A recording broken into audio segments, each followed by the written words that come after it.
Salam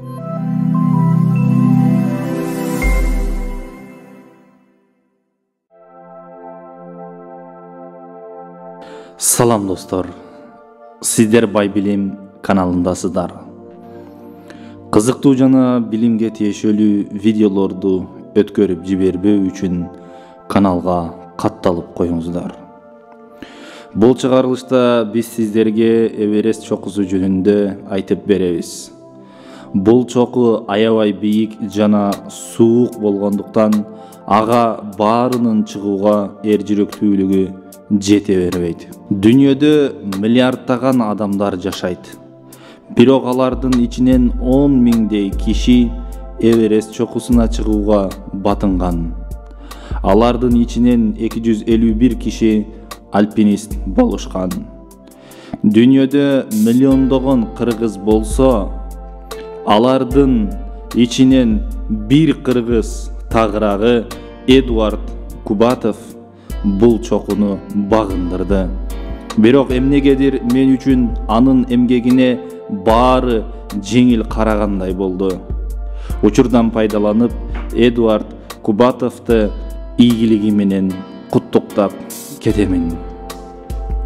Жеңишиңиз кут болсун. Кыргызстандагы тоолорго чыгуу эле бизге кандай кыйынга турат.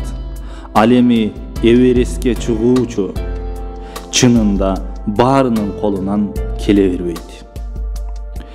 Биз сизге Эверест чокусунун бийиктиги, аба ырайы жана бардык жагдайларын айтып беребиз. Ал жака чыгууга эрдигиңиз жетеби же жетпейби, оюңузду комментарийге калтыра кетиңиз. Эверест чокусу биз жашап жаткан жер шаарынын эң бийик жери.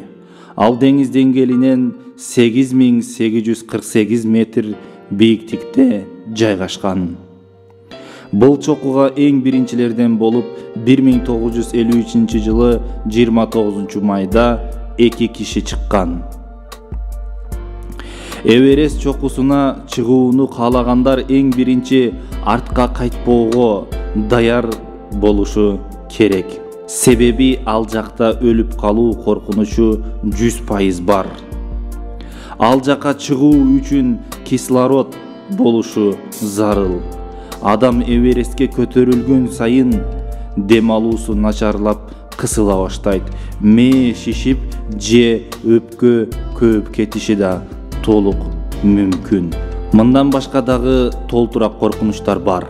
Мисалы, кимдир бирөө көзүнүн көрүүсүнөн айрылышы, же тоңуп өлүп калышы, же көчкү басып өлүп калышы да толук мүмкүн. Тажрыйбалуу альпинисттердин айтымында дал Эверест чокусунда адам өлүм жана өмүр ортосундагы тең салмактуулукту сезе алат. Өлөйүн деп өлбөй калган сыяктуу болот.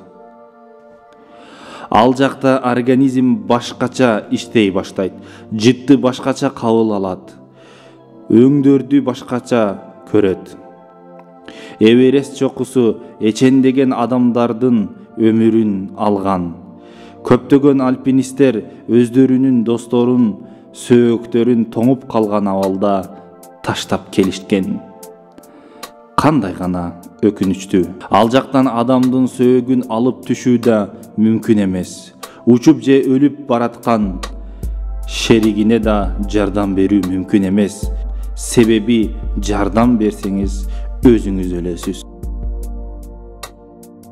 Ал жака чыккан адамдын салмагы эң азында 90 килограмм болот. Себеби зарыл болгон жылуу кийимдерди жана коопсуздук үчүн керек болгон нерселерди өзү менен алып алат. Ал жака чыгуучулар бири-бирине жардам бербейт деген шарт бар. Бул альпинисттер ташбоор адамдар дегени эмес, жардам берүү мүмкүн эмес дегени. Башка жактарда физикалык жактан күчтүү адам бирөөлөрдү куткарып калса, бул жакта баарын кислород куткарып калат. Кислород түгөдү, өмүр түгөдү дегени. Эгерде адам өз кислороду менен бирөөнү куткарып калууну кааласа, кислород бат түгөнүп калат. Мындай мезгилде бир адам өлгөндүн ордуна 2 адам өлүп калат. Эгерде альпинисттин өзүндөгү кислороду жетиштүү жана жылуу болсо, жардам берүү туура болот. Жардам бере албаса, лагерь менен байланышса болот.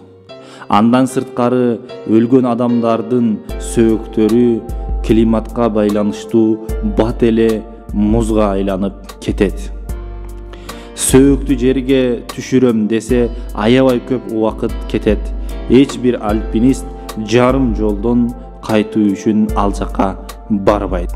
Ар дайым чокуга чыгууну самап, бирок кыялдары орундалбай, жарым жолдо жан бергендердин сөөктөрү чокулардын үстүндө калып кете берет. Чокунун үстүндөгү адам бул дүйнө менен аркы дүйнөнүн ортосунда болот. Албетте Эверестке чыгуу коркунучтардын эң коркунучтуусу. Бирок ийгилик болуп, ал жака чыгып келсеңиз, жашоодогу эч бир коркунуч сизди коркута албай калат. Бул жакта эчендеген белгилүү адамдардын дагы сөөгү калган. Мисалга ала турган болсок, Англияда белгилүү болгон бир жазуучу чокулардын үстүндө муз бойдон тоңуп кала берген.